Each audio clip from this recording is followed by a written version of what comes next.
बहुधान्यक नाम किस क्षेत्र के लिए प्रयुक्त होता था और हेमू का जन्म है वो कहाँ पर हुआ था और हरियाणा का प्रवेश द्वार किसे कहा जाता था। तो आज इस वीडियो में हम करेंगे इस तरह के कुछ 20 मोस्ट इंपोर्टेंट क्वेश्चन जो कि आपके हरियाणा के ग्रुप डी एग्जाम में आ सकते हैं। तो हम सबसे पहले शुरुआत करते हैं हमारे पहले क्वेश्चन के साथ और हमारा आज का पहला क्वेश्चन है, हरियाणा में कपिस्थल का आधुनिक नाम क्या है। किसका पूछ लिया भाई, कपिस्थल का पूछ लिया। तो कपिस्थल का नाम आ जाता है कैथल। क्या आ जाएगा, कैथल जो है वो कपिस्थल जो का जो उल्लेख है वो कहां पर मिलता है, हमें हमें महाभारत और वैदिक ग्रंथों के अंदर जो है कपिस्थल नाम मिलता है कैथल का। आज का कैथल जिला जो है कपिस्थल माना जाता है क्योंकि सरस्वती जो सभ्यता है वो उससे भी इसका संबंध रहा है, किसका, कपिस्थल का। तो कपिस्थल का आधुनिक नाम क्या है भाई, आज का नाम पूछा है आधुनिक तो कैथल है। और अगर पूछ लिया जाए कैथल का पुराना नाम क्या था तो आप क्या बताओगे, कपिस्थल। आगे आ जाओ, सरस्वती नदी के पुनर्जीवन परियोजना का प्रमुख क्षेत्र कौन सा है। ये क्वेश्चन बहुत ही मोस्ट इंपोर्टेंट क्वेश्चन बनता है भाई, क्योंकि सरस्वती नदी जो है वो लुप्त होती जा रही है। इस वजह से इसका अभी जो है इसका पुनर्जीवन योग करने की जो है इसकी परियोजना जो है वो चल रही है। तो हम बात करें सरस्वती नदी, इसका जो प्रमुख क्षेत्र है वो कौन सा रहेगा, इसका भी कौन सा रहेगा, कैथल रहेगा। कौन सा, कैथल। आगे आ जाओ, हरियाणा के किस क्षेत्र को प्राचीन काल में बहुधान्यक कहा जाता था, जो कि हमने स्टार्टिंग में ही आपको बताया था कि इस तरह के क्वेश्चन होंगे। तो प्राचीन काल में बहुधान्यक वो किसको बोला गया है भाई, कुरुक्षेत्र को बोला गया है। यहाँ पर क्या होता है, सबसे अधिक अनाज जो पैदा होता है वो कहाँ पर अधिक अनाज पैदा होता है, वो कुरुक्षेत्र के अंदर पैदा होता है।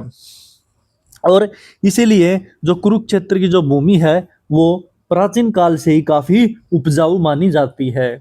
आगे आओ, हरियाणा के किस शासक को उत्तर भारत का नेपोलियन कहा जाता है। मोस्ट इंपोर्टेंट क्वेश्चन लगा देता हूं मैं ग्रुप डी के लिए, ध्यान रखना ये बात, ठीक है। हरियाणा के किस शासक को उत्तर भारत का नेपोलियन कहा जाता है, तो वो है भाई कौन, जल्दी बताओ, हेमू, जिसको हम क्या बोलते हैं, हेमचंद्र विक्रमादित्य। हेमू ने क्या किया था, अकबर से पहले टोटल 22 युद्ध जीते थे। कितने जीते थे, 22 युद्ध जो है हेमू ने जीते थे। और कुछ समय के लिए इसने क्या किया था, दिल्ली के ऊपर शासन भी किया था। आ गया, हेमू विक्रमादित्य का संबंध है वो किस जाति से था, तो भाई हेमू जो था वो वैश्य जाति से था। किससे था, वैश्य से। और इसका जन्म है वो कहां पर हुआ था, इसका जन्म है वो रेवाड़ी के, हरियाणा के रेवाड़ी गांव में हुआ है। कहां पर है, हरियाणा के रेवाड़ी में हुआ है। और ये एक व्यापारी परिवार से बिलोंग करते थे। किससे, व्यापारी परिवार से बिलोंग करते थे, इसलिए इसे जो है वैश्य वर्ग से संबंधित थे। आ गया, हरियाणा के किस नगर को हरियाणा का प्रवेश द्वार कहा जाता है। यह भी आपका मोस्ट इंपोर्टेंट क्वेश्चन बन सकता है आने वाले ग्रुप डी एग्जाम के लिए। तो इसका हरियाणा का जो प्रवेश द्वार है वो किसको बोला जाता है, अंबाला को बोला जाता है। किसको, अंबाला को। अंबाला जो है वो कहां पर स्थित है, वो उत्तर भारत के प्रमुख मार्ग पर स्थित है। कहां पर, उत्तर भारत के प्रमुख मार्ग पर है। और ये जो है पंजाब, हिमाचल और चंडीगढ़ की ओर जाने का जो है मुख्य द्वार है यहाँ पर अंबाला के अंदर। कहाँ कहाँ, पंजाब, हिमाचल और चंडीगढ़। आगे आओ, हरियाणा में प्रथम बार सिंचाई नहर किस शासक ने बनवाई थी। प्रथम बार सिंचाई नहर के बारे में बात की है तो वो किसने बनवाई थी, फिरोज शाह तुगलक के द्वारा बनवाई गई थी। और ये कहां पर बनवाई थी, ये हिसार के अंदर बनवाई थी।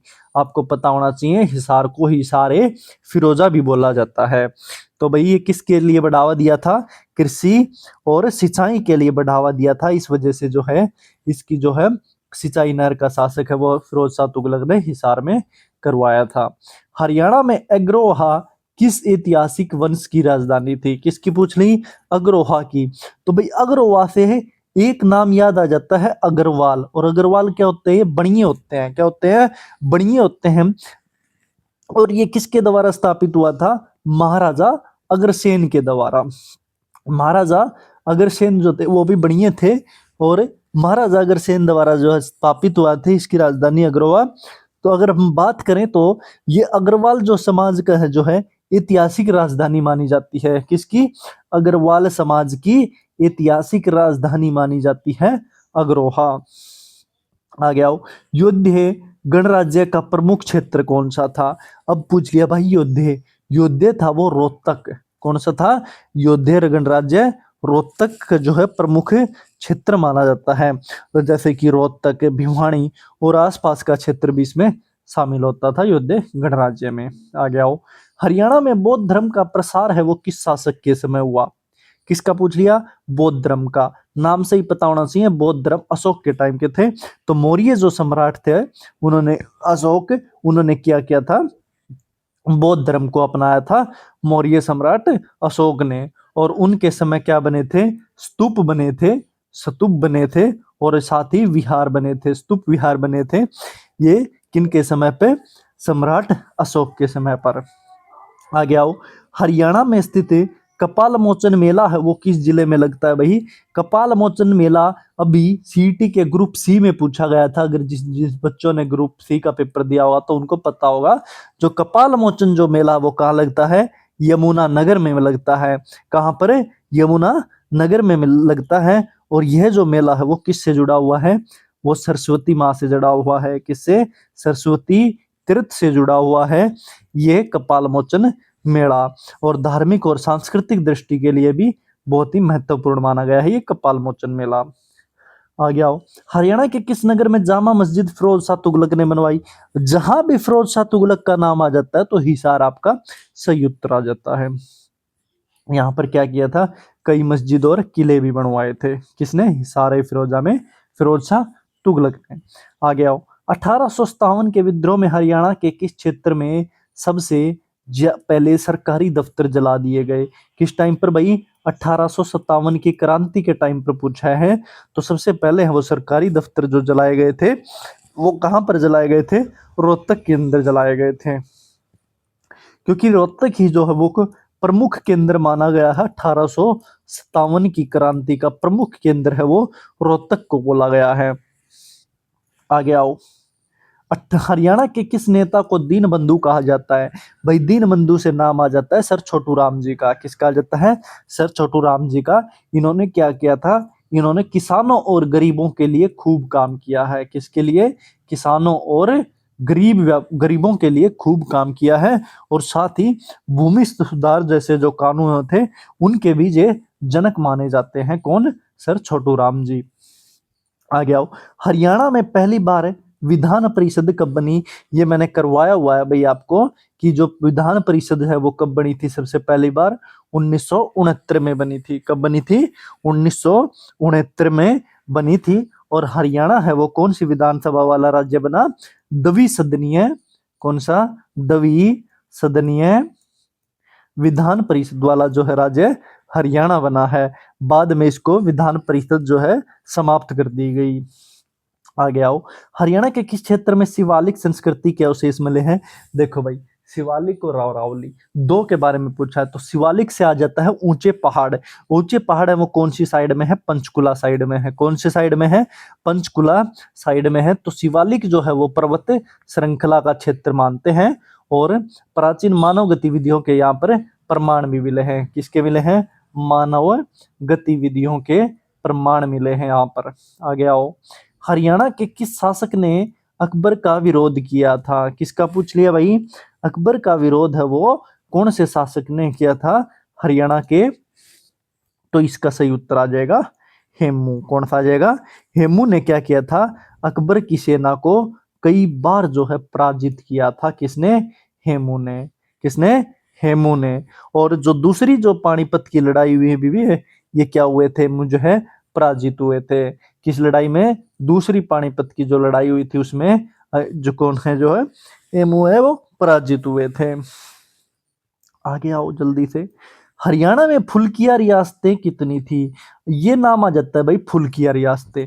तो इससे क्या संबंध रहता है? जो ये वैसे तो देखो फुल्किया जो से रियासतें थी वो तीन थी भाई। कितनी थी?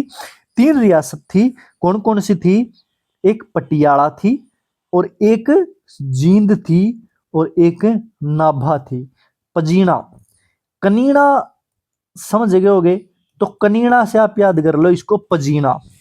पटियाला, जींद, नाभा।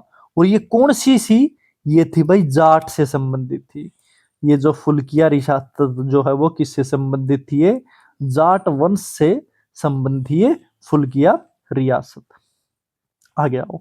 हरियाणा में नारनौल युद्ध किस वर्ष हुआ था? भाई ये क्वेश्चन है, पूछा जा सकता है, क्योंकि देखो इंपॉर्टेंट बन सकता है ये क्वेश्चन, लेकिन हम जो है आपको हर एक क्वेश्चन की तैयारी करवाएंगे। तो हरियाणा का जो नारनौल युद्ध हुआ है वो किस वर्ष हुआ था? जल्दी से सोचो और बताओ मुझे। और तब तक के लिए अगर चैनल पर नए आए हो तो चैनल को सब्सक्राइब करो, और अगर आपको अपनी वीडियो अच्छी लग रही है तो वीडियो को लाइक कर दो। और भाई किसी भी तरह की छोटी मोटी त्रुटि होती है मेरे से तो जरूर मुझे कमेंट में बताओ कि आपने ये बोला है, ठीक है, हम उसके ऊपर थोड़ा फोकस करेंगे आगे जाके। तो नारनौल युद्ध के बारे में पूछ लिया, तो ये किस टाइम हुआ था भाई? ये 1857 की क्रांति के टाइम जो क्या हुआ था, नारनौल युद्ध हुआ था। और नारनौल युद्ध में कौन जो है एक्टिव थे इसमें? यहाँ पर जो भागीदारी थी वो किसकी थी सबसे ज्यादा? ये थी राव तुलाराम की। किसकी थी भाई? ये राव तुलाराम की सबसे ज्यादा एक्टिवनेस थी इसके अंदर। और अंग्रेजों के खिलाफ जो है बहुत बड़ा संघर्ष हुआ था इस नारनौल युद्ध में। तो 1857 हमारा क्या आ जाएगा? सही उत्तर आ जाएगा। आगे आओ भाई फटाफट। आज का आखिरी क्वेश्चन है भाई ये हमारा। हरियाणा में स्थित प्राचीन ब्रह्म सरोवर है वो किस नगर से है? तो प्राचीन ब्रह्म सरोवर अगर माना जाए तो वो कुरुक्षेत्र से है भाई। और ये क्वेश्चन आया भी हुआ था सीटी ग्रुप सी में, तो मान के चलो डी में तो पक्का आएगा ही आएगा, ठीक है। तो क्यों भाई? क्योंकि ब्रह्म सरोवर जो कहाँ स्थित है? कुरुक्षेत्र है। और भाई देखो एचएससी के पास इतने ज्यादा क्वेश्चन नहीं है कि वो तुम्हें कहीं और से उठा के लेके दे दे, इन्हीं में से आएगा जो कुछ आएगा वो, ये याद रखो। और 5 से 10 साल के पीछे के जो है एचएससी के जो मेन एग्जाम है जो डी ग्रुप के हुए हैं उनको उठा के पढ़ लेना, जिसके उसी में से आ जाएगी आपकी करंट। तो देखो भाई आपको अलग से याद करनी पड़ेगी। हम बहुत जल्द करंट की भी वीडियो इस चैनल के ऊपर लेके आया करेंगे, तो जरूर चैनल को सब्सक्राइब करो और हमारे साथ जुड़ो। तो भाई इसका प्राचीन ब्रह्म सरोवर किस नगर से है? कुरुक्षेत्र। तो ये थे भाई अपने 20 मोस्ट इंपोर्टेंट क्वेश्चन। कैसे लगे कमेंट करके बता दो, और चैनल को सब्सक्राइब, वीडियो को लाइक और अपने दोस्तों के साथ रिश्तेदारों के साथ शेयर करना ना भूलें।